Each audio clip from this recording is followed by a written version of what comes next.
Morning everybody and welcome to Up the Reds' match review of yesterday's game of Barnsley versus Swansea. It was the first game in charge for Adam Murray after Daniel Stendel's controversial departure.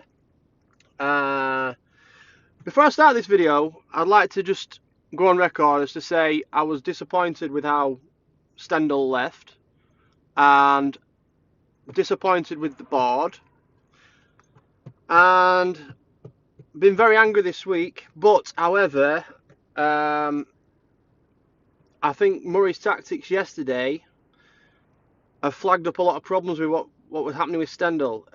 He didn't want to budge, I don't think. He didn't want to budge on any systems, he didn't want to budge on any tactics. A lot of fans on social media have been saying we should go 3-5-2 for quite a while. And yesterday Murray did that, and I thought we looked a lot more secure and confident and assured. And I wonder if Daniel had been in charge yesterday, we would have had the same defensive errors as what we had at Preston.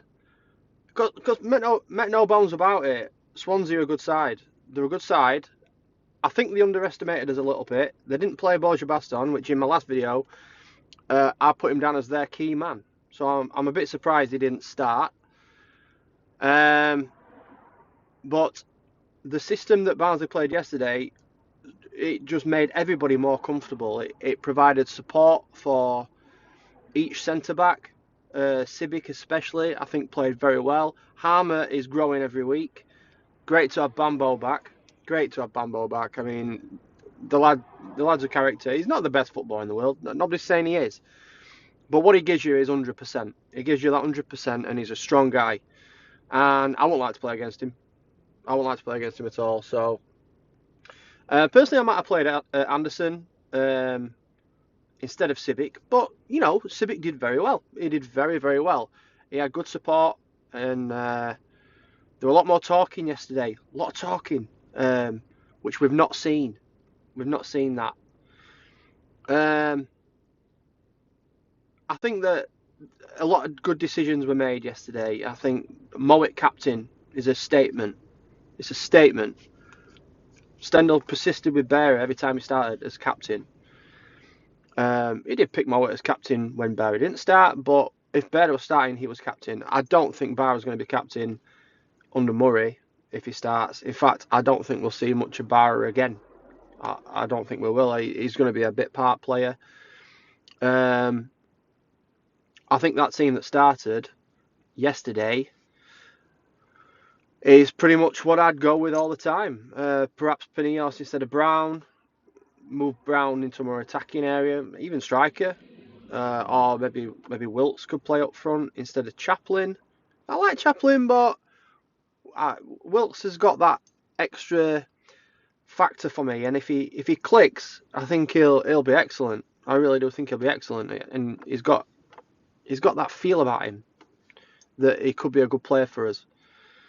He just needs to sort of get his head up and pass, and you know it'll come. He's a young lad. They're all young lads, but he's a young lad, and you know Wilkes' time will definitely come.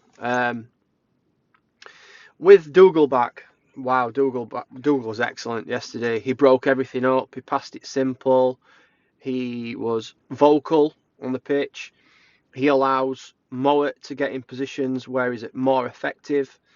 He enables McGeehan to get away from that back line, because when McGeehan's near that back line, he makes errors. And I thought McGeehan, barring his finishing yesterday, was very good, back to what he was last season.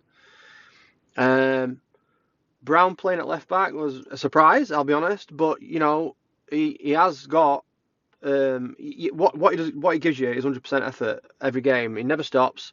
I mean, he went out on his ass basically after about 80 minutes, but he gave it everything. And he's got that creative edge as well, which, you know, you put your Pinillos in there, you know, he wanted to push Swansea back, and I think he did push Swansea back. He did push them back. You didn't see their fullbacks bombing forward too much. And the pressing from the sides was excellent. I thought Cavari were good again. You know, Cavari has his bad days, but yesterday he had a good day, and with that extra cover behind him, and that cover of Dougal as well as an option to pass to every time. That's going to make Cavalry look better. Yeah, it was, Woodrow was more in the game because he had Chaplin nearer to him and not down the side. It's just a shame we couldn't add those goals. I think everything about the performance was right. I think for a side like Swansea to come in the playoffs, playing good football, we negated their attacks quite a lot. We had a wobble where we conceded, and we made a couple of errors in and around that time. Colin saved us like on a few occasions with some spectacular saves.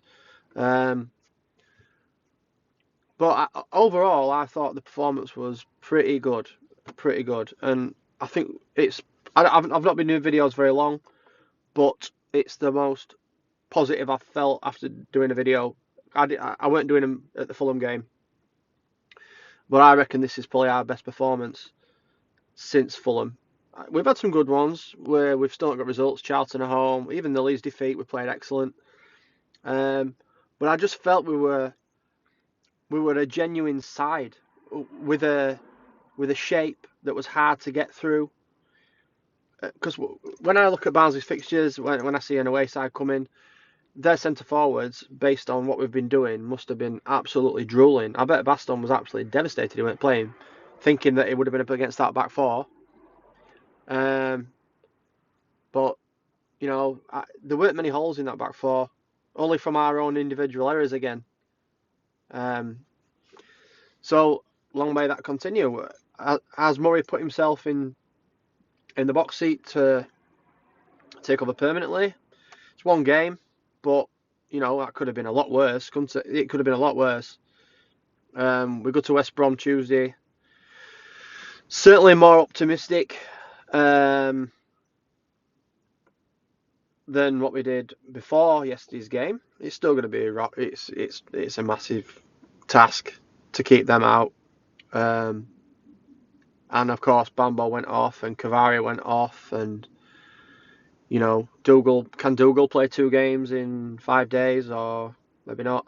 But I would keep that template at the side and just pop players in for the guys who maybe can't play. For example, I would put Anderson in for Bambo if he can't play, and I would put maybe Styles in for Dougal if he can't play, because there's no point dropping Mowat or McGee and deeper, because you're not going to get anything out of them going forward, and we're going to have to. We're in a position already in October where we need to win games and score goals. So for me, I'll do a match preview anyway, but I would keep that 3-5-2 template now, and see how we work with that. To be comfortable and do the simple things sounds easy, but it's not. And I think we got overcomplicated with the press under Stendhal. The press is still there, but this shape provides support for each player in each position, and that can only be a good thing for young lads, because you don't want to be a young lad stuck on a wing on your own with nobody talking to you. But in this formation, you kind of have 2. You have, for example, Brown had Dougal to speak to, McGeehan to speak to, and Bambo to speak to, if he, talking him through the game. That can only be a good thing for young lads. It's a learning curve, and they need to learn together, not individually. So I'm a lot more optimistic. We go to Tuesday now. Fingers crossed. Even the best Barnsley performance might not be enough for Tuesday, but it gives us a structure to go to Huddersfield on Saturday and get a good go. And then after that, I don't think the fixtures are as bad as what they have been in November. So, we've got to take each game as it comes. And it's an old cliche, and I hate old cliches, but I'm probably full of them on these things, on these videos. But we just need to take each game as it comes and keep the shape and try and build within that shape. So on to Tuesday and up the Reds.